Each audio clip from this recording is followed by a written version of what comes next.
What's up everyone, Swifty here. Welcome back to the Academy. When most players think of Frost, they think of ancient static defense. They think of a standing inside of a bubble on a defense objective, clicking one button and waiting for the timer to tick down. Today, we are completely deleting that narrative. Frost Prime is not a passive wall. In the current 2026 sandbox, Frost Prime is an unstoppable, aggressive, high-scaling fortress.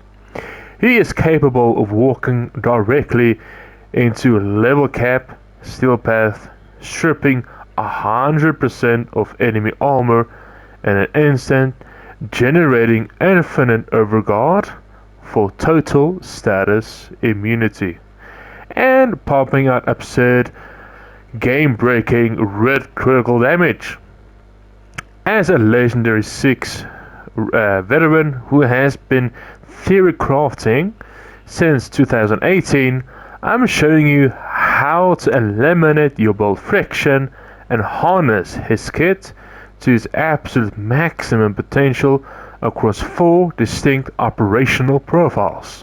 1. The equality of life, Nourish and viral engine. 2. The double dipping roar faction multiplier setup. 3. The exponential research damage cap nuke. 4. The infinite regen Briered Bonnet utility configuration. No clunky gimmicks, no outdated playstyles, just pure mechanical dominance. Let's dive in. Before we touch a single Helminth ability, we need to break down how Frost's core toolkit functions at peak mechanical efficiency. Let's start with his passive. Fortifying Freeze. The mechanic is cold status effects applied by Frost last 100% longer. Furthermore, Frost gains a plus 50 flat armor for every nearby enemy afflicted with cold status effects. The synergy is, this passive gives us a built-in damage mitigation and extends our crowd control windows, allowing us to lock down entire rooms while scaling our physical survivability passively. Let's start with his first ability, Freeze. The verdict is a single target crowd control simply does not hold up in the modern high density endgame content. This ability is our dedicated Helminth slot across all 4 layouts. Ability number 2, Ice Wave. The verdict, an exceptional directional crowd control.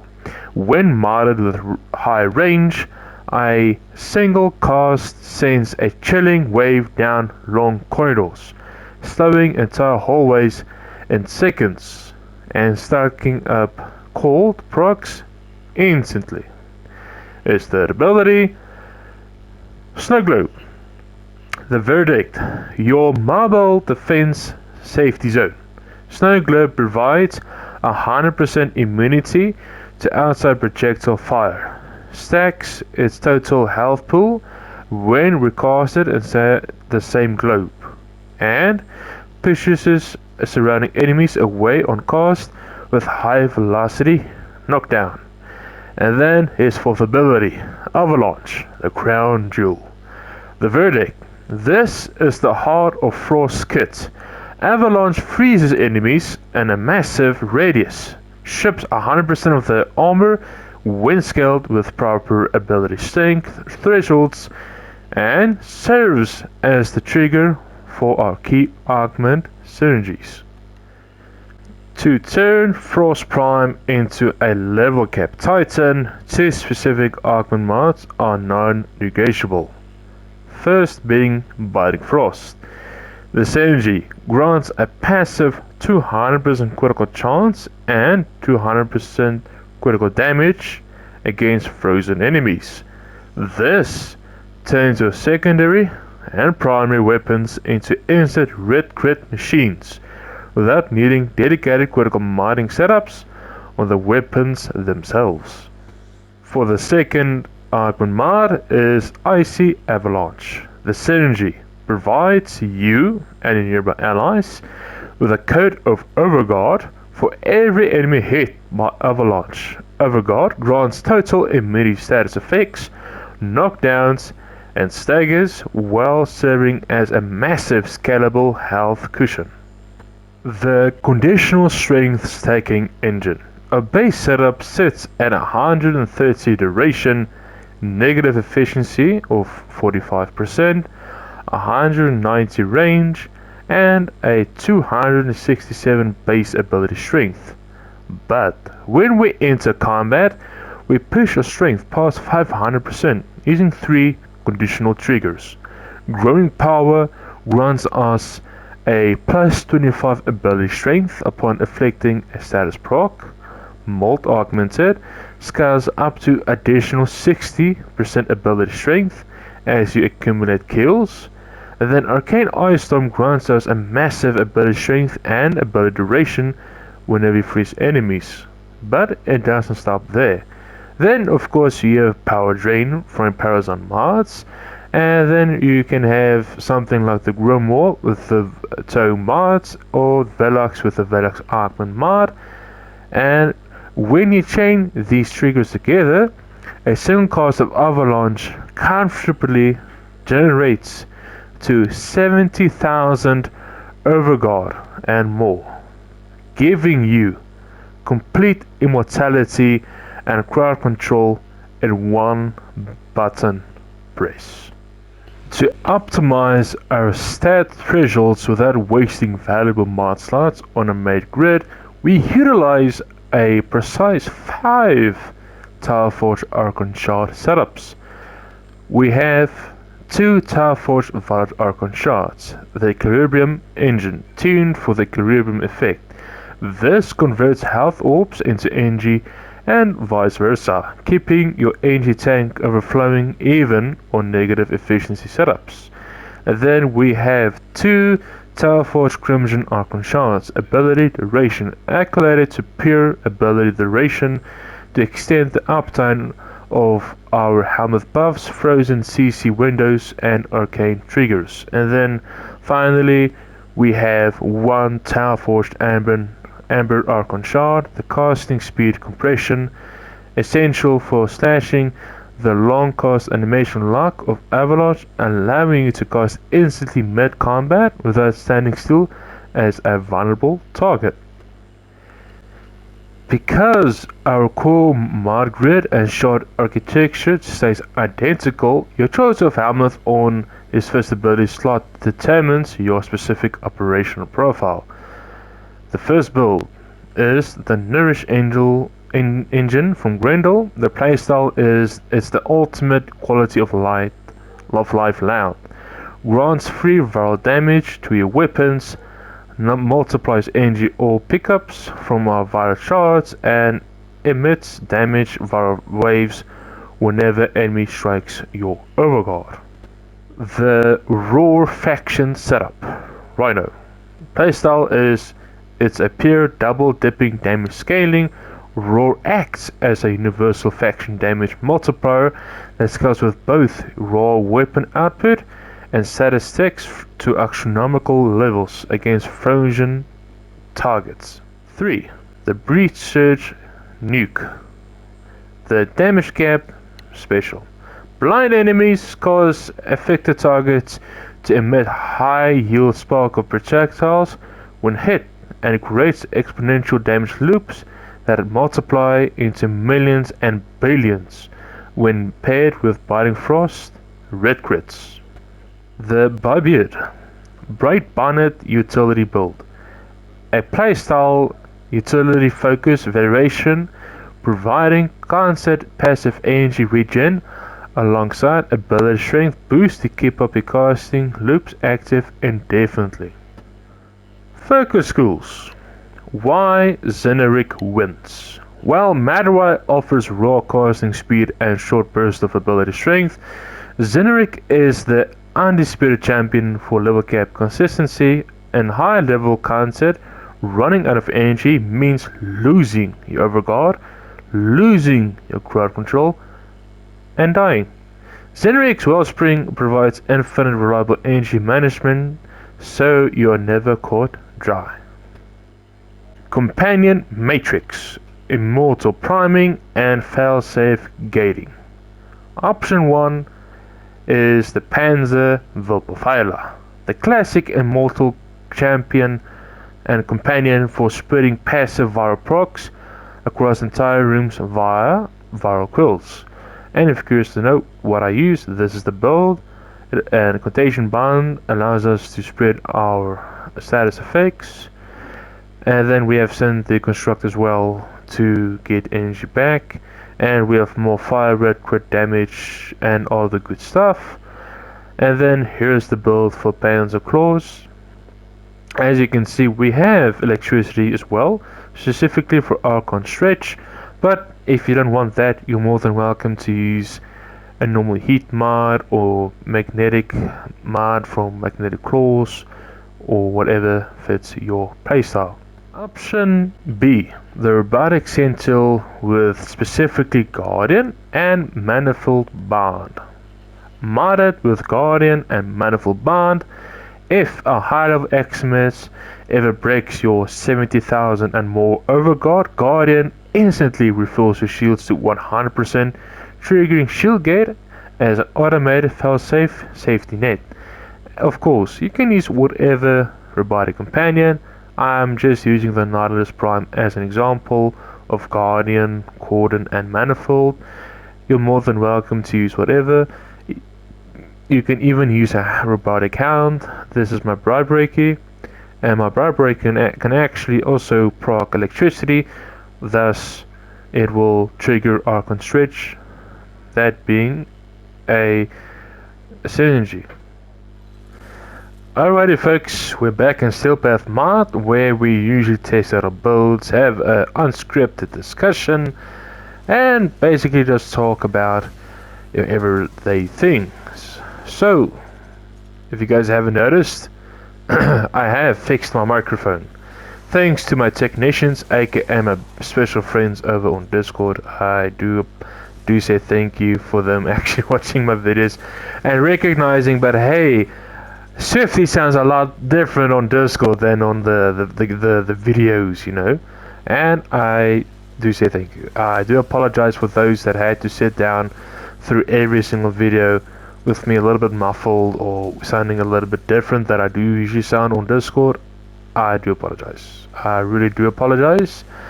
I hope you guys can forgive me. It wasn't on purpose. But anyways, so let's start talking about Frost Prime. Obviously, a lot of people think that he is made only for defense, but clearly it's not the case. You know, you can see me doing a bunch of damage, just having fun. Honestly, just having fun. Now, of course, you can use whatever Helminth ability. I'm just using a few core ones that I think and know that a lot of people will appreciate. For example, the Bright Bonnet one. That's a new Warframe, relatively new Warframe ability that can give you a bunch of energy and strength that can go a long way with his third ability, that being the Globe. And the Globe is still underrated. Not a lot of people use it. It's great for stopping enemy bullets or even slowing them down. I'm not sure exactly how it goes, but it's mainly aimed for defending objectives, essentially. Now, of course, you can use whatever companion. I did go to level cap with my one friend the other day, and yeah, it's a Wednesday as of recording this video. But anyways, long story short, he used this build in the level cap run. He did struggle a little bit, but the only reason why is because he used Madurai instead of Zenurik. That's why I said specifically in the beginning of the video that Zenurik is going to be objectively better, and also the fact that Having to run Madurai every single time is not as needed as it used to be, since we can modify our amps even more and have a lot of detailed specific builds for specific reasons and things. So having to rely solely on, you know, Madurai, it's not needed. Use Zenurik. Don't shoot yourself in the foot. In the like, Zenurik is there. Use it. If you don't want to use it, it's fine. If you don't struggle with energy, it's fine. But it's there for the people that likes to go level cap, and level cap can be a whole another debate. For me personally, I do level cap because it's fun. I don't see it as a competitive gameplay thing. I will go in with honestly whatever I feel like. I can go in with Ash Prime, I can go in with whatever I feel like, but at the end of the day, folks, don't think that just because a specific Warframe or build isn't meant for level cap, that is automatically trash. Not everyone does level cap every single day. People have lives, and to go to level cap does take time, whether it be an hour, 2 hours. You know, I cannot sit there for 2 hours in one long setting, big setting, because it's boring. But if you want to do a 10 to 20 minute survival mission or more, depending on what you want or like, whatever, then it's a different debate. Oh, here's for the boss fight, let's just kill him, easy money. Yeah. So, in my honest opinion, looking at how a lot of videos are made, level cap is more of a way to brag. Is to say that, but it doesn't even brag anymore, because doing level cap nowadays isn't really an issue anymore, because Warframe and DE, you know, Digital Extremes, have made level cap extremely easy to do now with the amount of arsenal, utilities and everything we have. So not going level cap is not 100% an excuse, it's just a personal thing, I guess. And you see, for me personally, I am an OG player when it comes to level cap. So when I go level cap, I don't go level cap cascades. I go level cap disruptions. You see, I'm special because I am old school.